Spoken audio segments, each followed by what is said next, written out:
আমরা সবাই জানি জামাতে ইসলামের প্রতি ইলিয়াসের একটি বিশেষ ফ্যাসিনেশন আছে। এই ফ্যাসিনেশন থাকার পরও সে যে জামাতকে সমালোচনা করেছে, এর জন্য আমরা তাকে ধন্যবাদ জানাতে চাই। এবং এটা অনেকেই করতে পারে না, এবং এটা করতে গেলে যে গুর্দা লাগে, এই গুর্দাটা ইলিয়াসের আছে। যেমন ধরুন, আমি একটা উদাহরণ দিই সাকিব আপনাকে। আমরা এই ভদ্রলোককে চিনি, আপনিও চেনেন, আমিও চিনি। এই ভদ্রলোক একটা স্টেটমেন্ট দিয়েছে, সাংবাদিক ইলিয়াস কেন জামাতকে যুদ্ধাপরাধী বানাচ্ছে। আচ্ছা সাকিব, আপনি এই ভিডিওতে সাকিবের এই যে ডক্টর, নাম কি আমি জানি না, এনার নাম হচ্ছে, আপনি জানেন এই ভদ্রলোককে, হ্যাঁ, একে আমি বলি হচ্ছে ছুপা জামাতি। ও নিজেকে পরিচয় দেয় উনি বিএনপির লোক, বিএনপির নেতা সমর্থক, কিন্তু ডক্টর ফয়েজ নাকি নাম ওনার, হ্যাঁ, ডক্টর ফয়জুল্লাহ মনে হয় না, ফয়জুল্লাহ, এবং উনি কিন্তু ওই মুখোশ পরে থাকে হচ্ছে বিএনপির, কিন্তু আদতে উনি জামাতের লোক। এখন আমার কাছে মনে হয় না যে ইলিয়াসের এই ভিডিও দেখে কোথাও মনে হয়নি ইলিয়াস এটাকে প্রমাণ করতে চেয়েছে যে জামাত একটা যুদ্ধাপরাধী দল। আর এখানে প্রমাণ করার কি আছে, এটা তো অলরেডি প্রমাণিত যে জামাত একটি মানে যুদ্ধের পক্ষে ছিল না। জামাতে ইসলাম যুদ্ধের বিরোধী, অর্থাৎ স্বাধীনতার বিরুদ্ধে ছিলেন জামাত। এটা তো প্রমাণ করা লাগে না, এটা তো সত্য কথা।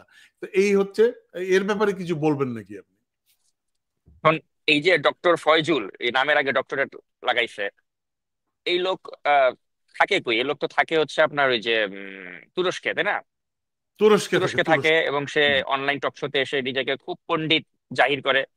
কিন্তু আপনি তার পাণ্ডিত্য দেখবেন, তার পাণ্ডিত্যটা হচ্ছে জামায়াতের নেগেটিভ স্থাপন করার ক্ষেত্রেই আজীবন তিনি কাজে লাগিয়েছেন, এখনো লাগাচ্ছেন।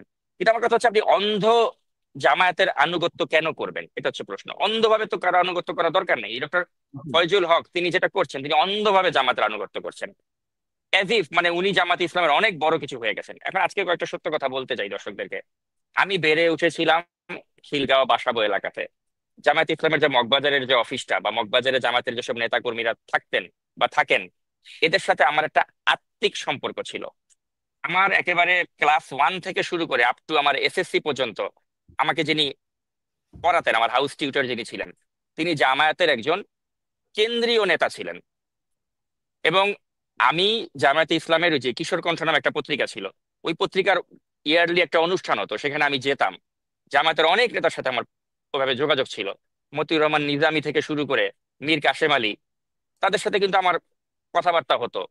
এবং তাদের কাছ থেকে আমি অনেক স্নেহ ভালোবাসা পেয়েছি, অস্বীকার করছি না। এবং মগবাজার এলাকাতে গেলেও আপনি ওই কাদের মোল্লা থেকে শুরু করে সকলের সাথে আমার পরিচয় ছিল। সাংবাদিকতা যখন শুরু করলাম, কথাবার্তা হতো, মীর কাসেম আলীর সাথে অনেক কথাবার্তা হয়েছে।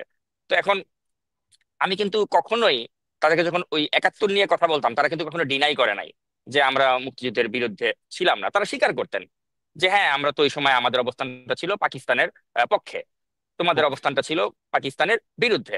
আমরা হেরে গেছি, কিন্তু তাই বলে স্বাধীন বাংলাদেশে আমাদেরকে যে এখন আমাদের সন্তানদেরকে যে রাজাকার বলা হচ্ছে, আমাদের সন্তানদেরকেও যে আমাদের মতো যুদ্ধাপরাধী বলা হচ্ছে, এটা কি তুমি সমর্থন করো? আমি তখন বলতাম যে না, এটাকে সমর্থন করি না। আপনারা যুদ্ধাপরাধী ছিলেন, কিন্তু আপনাদের সন্তানদেরকে যেন আমরা ওই যুদ্ধাপরাধী হিসেবে লেবেল না করি। তাদের পক্ষে আমি তখন কথা বলেছি।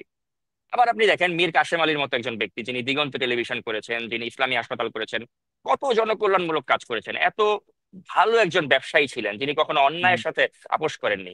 আপনি দেখেন এই জামাত ইসলামের মতিউর রহমান নিজামী, আলী হাসান মুজাহিদ, তারা যখন মন্ত্রী ছিলেন, তারা একটা টাকা দুর্নীতি করেননি। তো জামাতের ভালো গুণ নিয়ে কি আমরা কথা বলিনি? বলেছি, আবারও বলবো।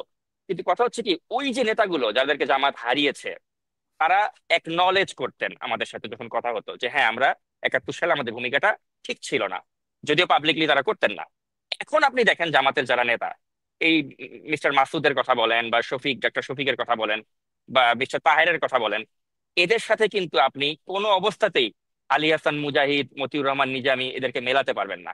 কারণ তারা নির্লোভ ব্যক্তি ছিল। তারা কখনো ওই বসুন্ধরার টাকা খাবে, ভূমিদস্যুর টাকা খাবে আপনি বলতে পারবেন না। মীর কাসেম আলী তো এমনিই ব্যবসায়ী হিসেবে বড়লোক ছিলেন, তার তো দরকার নাই বসুন্ধরা গ্রুপের পাচাটা, তাই না? দরকার ছিল না। আর এখন দেখেন, এখন জামাত ইসলামের যারা নেতা, এরা বসুন্ধরা গ্রুপের টাকা খায়, এরা যত ধরনের দুই নাম্বারই, এরা সন্তোষের মতো লোককে তারা প্রমোট করে, এরা ভারতের পাচারতেও দ্বিধা করে না। তো এখন আপনি আগের জামাতের সাথে যদি এই জামাতকে তুলনা করেন, হ্যাঁ, আগের জামাত ইসলামী বলতে আমি বুঝাচ্ছি ওই মতিউর রহমান নিজামী বা আলী হাসান মুজাহিদ, তাদের যে জামাতটা ছিল তারা যথেষ্ট নির্লোভ ছিল। আমি ব্যক্তিগতভাবে তাদের সাথে চলাফেরা করেছি, এই জন্য আমি এই সার্টিফিকেটটা তাদেরকে দিতে পারি যে তারা নির্লোভ ব্যক্তি ছিলেন, তারা দেশকে ভালোবাসতেন। হ্যাঁ, 71 সালে তাদের একটা সমালোচিত ভূমিকা ছিল এবং তারা ওইটা নিয়ে কখনো গৌরব বোধ করেননি, এবং যখনই 71-এর প্রসঙ্গ আমরা আনতাম তারা কিন্তু খুব হেজিটেট ফিল করতেন এই বিষয় নিয়ে কথা বলতে গেলে। তাদের মধ্যে একটা, আমি দেখতাম একটা অপরাধ বোধ কাজ করতো।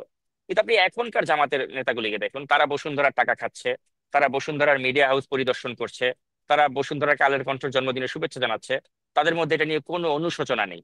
অর্থাৎ ওই যে আগের জামাতের যে একটা নীতি বা আদর্শ ছিল, ওই আদর্শ বা নীতি কিন্তু এখন বর্তমানের এই নেতৃত্বের মধ্যে নেই। এবং সেই জায়গাটাতেই কিন্তু ইলিয়াস হোসেনের খারাপ লেগেছে, কারণ ইলিয়াস হোসেন তো জামাতকে মনে প্রাণে তিনি ধারণ করেন, তাদের পক্ষেই তো তিনি বয়ান এস্টাবলিশ করেছেন, এবং তার অধিকাংশ সাপোর্টার জামায়াতের তিনি জানেন। তারপরে কিন্তু তিনি ঝুঁকিটা নিয়েছেন, জামাতের বিরুদ্ধে কথা বলার ঝুঁকি তিনি না না, নিয়েছেন, এখানে এখানে কারণ একটু তিনি কথা বলি, দেখেছেন। আপনি একটু পজ হুম। করি আপনাকে। আমার কাছে একটু অবাক লাগছে ইলিয়াস হোসেন যে ভিডিও করেছে, ওখানে যে মন্তব্য যদি আপনি পড়েন, কেউ কিন্তু ইলিয়াসকে গালি দেয়নি, কেউ না। 99% হচ্ছে জামাতের সমর্থক। তারা তারা তারা স্বীকারও করছে গালি দেয়নি। কেন? তারা তারা ফিল করছে যে হ্যাঁ জামাত ভুল করছে। সাকিব, আপনি বুকে হাত দিয়ে বলুন তো, এই শেখ হাসিনা বিরোধী আন্দোলনে তাদের সমস্ত অফিস তালাবন্ধ ছিল, তালা খোলার জন্য এই অনলাইনে আমরা সবচেয়ে বেশি কথা বলেছি। তাদের বিরুদ্ধে যখনই হামলা হয়েছে সব থেকে বেশি আমরা কথা বলেছি। দর্শক, আপনারা যদি বিশ্বাস না করেন পিছনে যান, দেখুন ইউটিউবে। আমরা মানে অনলাইন কাঁপিয়েছি, কাঁপিয়েছি তো, যেরকম সাকিব বলেছেন আপনি, আমরা বলিনি, বলেছি তো, সাংঘাতিক। কিন্তু তারপরও দেখছি বাস্তবতাটা কি। ইলিয়াস যেটা শুধু বলেছেন, তাই না, আপনি দেখেন, আমি মাওলানা দেলোয়ার হোসেন সাইদী, তিনি একটা অডিও কথোপকথন আমি কিন্তু প্রথম ফাঁস করেছিলাম, যেটা প্রচন্ড হ্যাঁ, ভাইরাল হয়েছে। যেই অডিও কথোপকথনে কিন্তু দেলোয়ার হোসেন সাইদী যে একটা কত মহান একজন মানুষ ছিলেন, তার সন্তানের সাথে তার যে কথোপকথন, পিতা পুত্রের যে কথোপকথন, এর মাধ্যমে কিন্তু একটা দেলোয়ার হোসেন সাইদী সম্পর্কে আপনার মনে একটা ভালো ধারণার সৃষ্টি হবে। ওই অডিও আমরা প্রচার করেছি। আমাদের যদি করছি জামায়াতের প্রতি বা জামাতের লোকদের প্রতি বিদ্বেষ থাকতো, তাহলে কি অডিওটা আমি প্রচার করতাম? করতাম না। জীবনে, কারণ এই অডিওর মাধ্যমে জীবনে। জামাতের প্রতি মানুষের ভালোবাসা বাড়বে, জামাতের নেতাদের প্রতি মানুষের ভালোবাসা বাড়বে। বাট আমি ওটা কেয়ার করি না। আমি মনে করেছি যেটা সত্য, দেলোয়ার হোসেন সাইদীর যে মহাত্ম ওই অডিওর মধ্যে উঠে এসেছে, এটা আমরা প্রচার করি, জনগণকে জানাই। আমরা জানিয়েছি, যে যেটা ভালো করবে সেটা বলতে তো কোনো দ্বিধা নেই। এখন দেখা গেল আপনার কখনো কখনো আপনার বয়ানটা জামাতের পক্ষে যাচ্ছে বলে আপনি জামাতের চাকর হয়ে গেলেন, গোলাম হয়ে গেলেন। আবার কখনো আপনার বয়ানটা বিএনপির পক্ষে গেল, আপনাকে বিএনপির গোলাম বানিয়ে দিল, যেটা আমাদের ক্ষেত্রে এখন করা হচ্ছে, যে আমরা নাকি বিএনপির থেকে টাকা খেয়েছি।